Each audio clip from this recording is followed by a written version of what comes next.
The real fundamental question is who basically rules the United States, because that war is definitely not in the national interest of the Americans. In fact, I personally predicted this along with others at the beginning of January.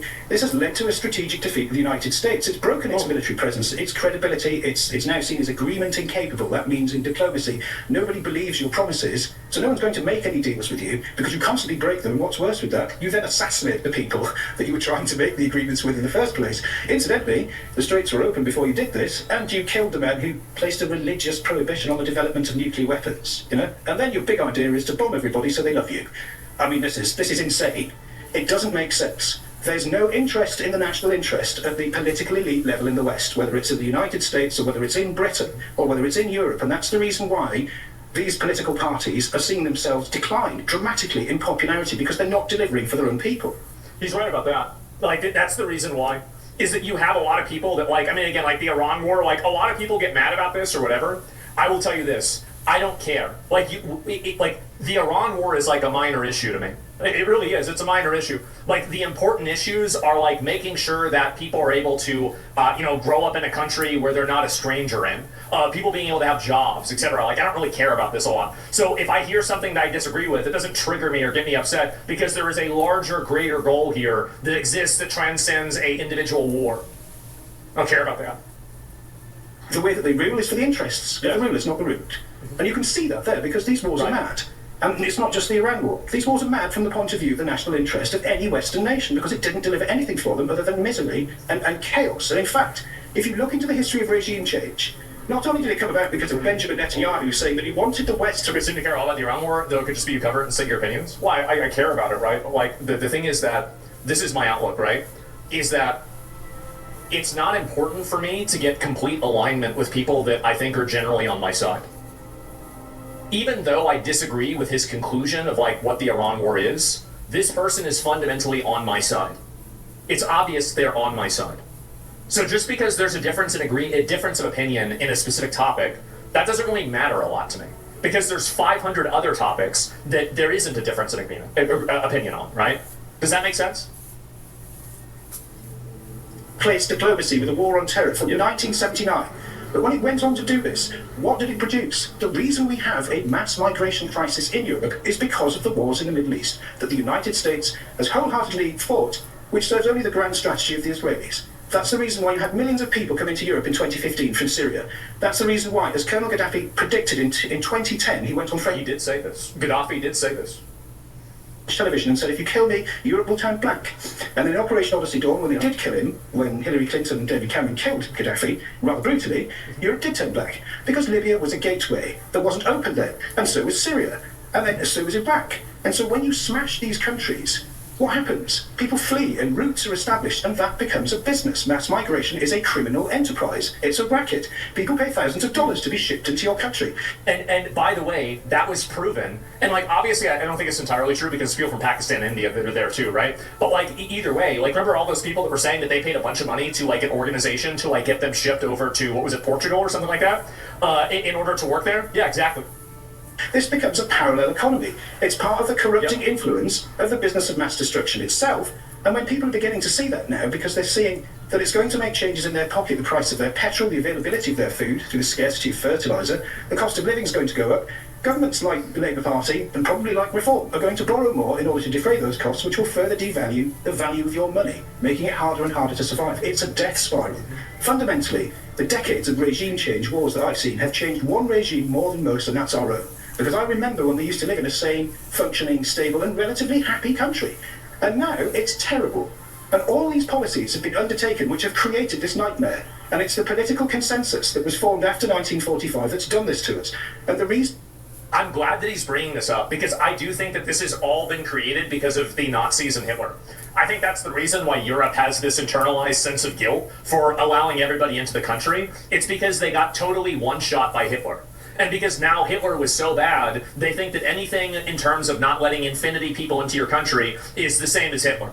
And decolonization, yeah, exactly, right? Millions of white men died too because of that stupid war. Well, I mean, overwhelmingly, that's what it was, right? I mean, like white guilt, yeah, exactly. Dude's waited his entire life to be interviewed? Yeah, I guess so. It goes back further to the 30s. No, again, like, I have no interest in, like, going back and, like, saying, like, this is when it happened, or, like, yeah, Weimar Germany, or where the fuck. Like, I get it. I understand what you're saying, but, like, it's a deep state of fear. Yeah, exactly. Why none of these parties have any answers to these problems. That was exclusively the Germany. The rest of Europe had no part of that guilt. I think that they do. It seems to me like they do. I don't think it's that simple. Obviously, Germany is the main part of it, but I think it's other places in Europe too. It's because they are the problem and not the solution. And if they ever name the fact that it's their policies that have caused this, they're finished. And I think reality's making that argument now, and they know they're finished. And this is why you see the elites in the United States cashing out through series of well-documented financial trades, timed to statements always made on Fridays just before the markets closed, like we saw yesterday, saying that peace is coming. This is so bad that the Federal Securities Commission is investigating the President of the United States and his inner circle for insider trading now, because it's obvious. So you're ruled by something that looks very much like a fanatical crime syndicate that does things that destroy everyone's lives, makes these wonderful promises to them, whether from the left or the right. But in the end, what you get is chaos. And you don't get what you voted for. Or an open borders and mad slogans and outright denial of reality. And it's not good enough because we have to live in the mess they made. What's the Twitter for Frank? Yeah, the Twitter is Frank Reiter. R-I-G-H-T-E-R. Frank They Reiter. voted for diddly squat. Depressingly, I have a Substack. Hey, No, I do videos for lifestyle you use. have your freedom. Absolute fucking patriot. And again, you might disagree with some of the finer points on this. You might think that there are some things that he's wrong about or whatever. That is a and that's really totally fine. cool But at the end of the fact. day, I can look at this person and say that this is a person that's on my It's side. really that is on trippy, the side actually. of Oh Western my God. culture, that is on the side That of thing should be continuing illegal. to be able to have countries Look at the and have hat he's sovereignty. wearing. And at the end of the day, that It matters looks to me see-through and 1,000 fucking times opaque, more depending than the like how he opinion tilts about his the head. Iran, You can right? see Or something. through I it, don't and really then care you about that can't one when he thing. tips it There up. are It's like a lot those, of other things that go into yeah, it, you right? know those And, sunglasses so or yes. like bifocals. And this is what he said. This is the guy, right? And I'll link you guys his account. Oh, this is just a post I've seen. Something like that. Something like give me 1 that. second. That's a Let me look really at that cool in just a second. hat. Besides the whole Iran war is going to be on point. Neat, Yeah, I mean, and trippy. again, like that's the thing is That that he's going messes to have with his your own opinions eyes, on huh? that. That doesn't really matter. Like what matters to me is that there's an alignment on the ideology, right? That's it. The liberal West has normalized the reduction of human life to a financial transaction with surrogacy. This explains Wow, why that's BBC really describes cool. an Afghan man trading his daughters into sex slavery to defray his debts as a difficult choice. Moral nihilism in cause and effect. Man.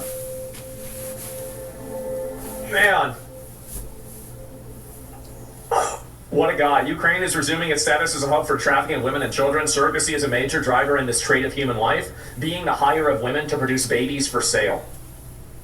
Man. And he's a Catholic, obviously. I mean, it kind of goes without saying, but that's it. The update on that is wild. I know, it's actually just bleak, though. It is. Is there one more if you want me to look at? Oh no, not another one of these. Here, let me finish this before I do it. I do have to say that this guy, I mean, again, we have so many of these guys that are inside of politics, and really, I mean, I think that there should be more acknowledgement for the fact that there's a lot of these average guys that are just well-spoken, thoughtful people that want to see the country be a better place, right? I mean, that's it. And I think fundamentally, that's where he's at. That's where it matters. And awfully, you chose out unprotected sex. You sell your children. Fucking disgusting. Well, it is disgusting. Of course, it's disgusting. And an interesting Tower of Babel picture. Well, I think that the goal is right there. It's pretty obvious. Tell the truth to shame the devil. Yeah, please link the video again. Let me see if I can find it. Yeah, I can link the video again. There it is. And there it is. It is kind of based. Yeah, he's extremely based. And a lot of people have talked about this post so far, and I'm very glad about this. I'm happy about it. What a setup, right? I told you, you got Bud Light on tap. I'm not done yet. Watch this. Kind of goes nuts after getting suspended. All right, let's watch this. They aren't too long. Yeah, sure. An officer responds to a high school for a 14-year-old student who allegedly assaulted her own teacher. Why would she do that? Peachy Keen, it's Friday. And the police are here to remove somebody. I've been better. Excellent. Thank you. I appreciate Principal, okay. it. I'll be here in just a second. I just downloaded video. So how's your day going? Well, let's see. I'm starting off here. Yeah. He didn't even write the statement. He said it was him. I'll be honest with you. He said it. You're not hurt? No injuries? Yeah, no, it's bleeding. I just took the tissue out just now. Okay, let's believe it. So right here is Mark. Where are you at? He's standing right here. This is the best angle we have. Anaya, Uh-huh. who ends up punching. That's the top of her head right there in the red. And you're going to see his head move back right there. Yeah, I saw that. Okay, now let me show you the other incident. So this crashed out twice? This is the same girl. So what's her malfunction there? That's the I checked. That's not going to be okay. This is how she responded to it. They put her in ISS in school. In school suspension. Was about the She same calmed down thing. at all? Or? Right now, I think she's in a classroom. I'm not 100% sure. Yeah. She's in a class. She's actually in class. Yeah. Well, what do you Classroom want- cameras are a godsend. Yeah. Well, what triggered her to hit you? I wish I could tell you. Well, I I wish guess I could tell you. All these students. were all those students going into? No, those students were going back, and I was just standing at the door. I wish I could tell you. She just, I didn't see it coming. Because literally, you know, when somebody's at, you don't see it coming. And I'm standing there saying, okay, go through Kyle. The guy, Kyle, get behind me. She connected with them as well. Yeah. She hit me because I guess, I just picked my glasses off. I didn't see it coming. Her parents identified? I did speak to the mother. What she I said? just took, saw my fault. I called her daughter this. I called her daughter that. That's it. It's your fault. It's just, bro, it is generational. It is, these people, it's generational with them. The parents are, see, this is the thing, is like, nobody wants to say this, but I think a lot of this, like, stupid parents have stupid kids. Oh, yes. Mother said her phone was on, whatever happened. I said, well, you know, Classes talking about this and sharing their own stories and how crazy, right? I know, you think of growing up. Right, I mean, if somebody were to hit a teacher, I mean, that's a pretty serious infraction. The cops would be there to arrest them. They'd probably be expelled, put into a special school. Not always. Depends.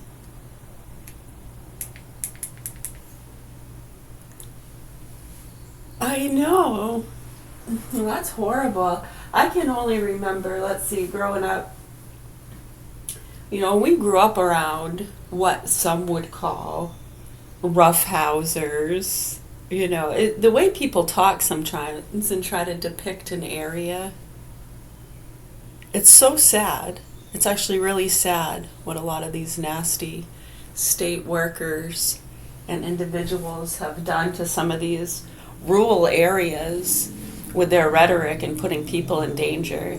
Yeah, the Lewiston shooting is a classic example of that, and how people within the state departments and others can make their little complaints. They showed videos of it. Or I think that was that a state worker actually? I think, or they were a healthcare worker. They looked pretty young, and they had made a YouTube video about, these hicks in Lewiston, and they just think they own the town, and they shoot their guns in the air. You know, just these kind of stupid statements. Yeah, and they did the same thing. Remember back in the 90s, they did the same thing. Complaining about people shooting deer and weighing them at the store. Right, I mean, obviously, you just go to another store. There's another one right up the road. Because during hunting season, Mr. King at Country Corners, who was also our teacher, who happened to be also the only teacher I ever saw someone take a swing at. Remember Eddie? Mr. King was chasing him up the hallway by the cafeteria. It looked, like right out of a freaking cartoon. I don't even think he landed it. I think Mr. King was tall, and Eddie took a swing at him. And then Mr. King, he had to chase. But anyways, Mr. King owned Country Corners. And so during hunting season, that's where they would weigh the deer. There was a thing out front. They would hang it up and weigh it. And there was a thing on the inside where people would write down how much their deer weighed. And they wouldn't make bets necessarily, but I think whoever got the heaviest deer in the pool. Right, you could sign up for the pool. Some people didn't even get a deer, and they signed up for the pool. You pay whatever, $20, $50, whatever it was, right? And so you get like 50 people that are in the pool, and they've all put in $50. That's $5,000, right? Right, so I mean the winner, right? You pay $50, you have a chance to win $5,000.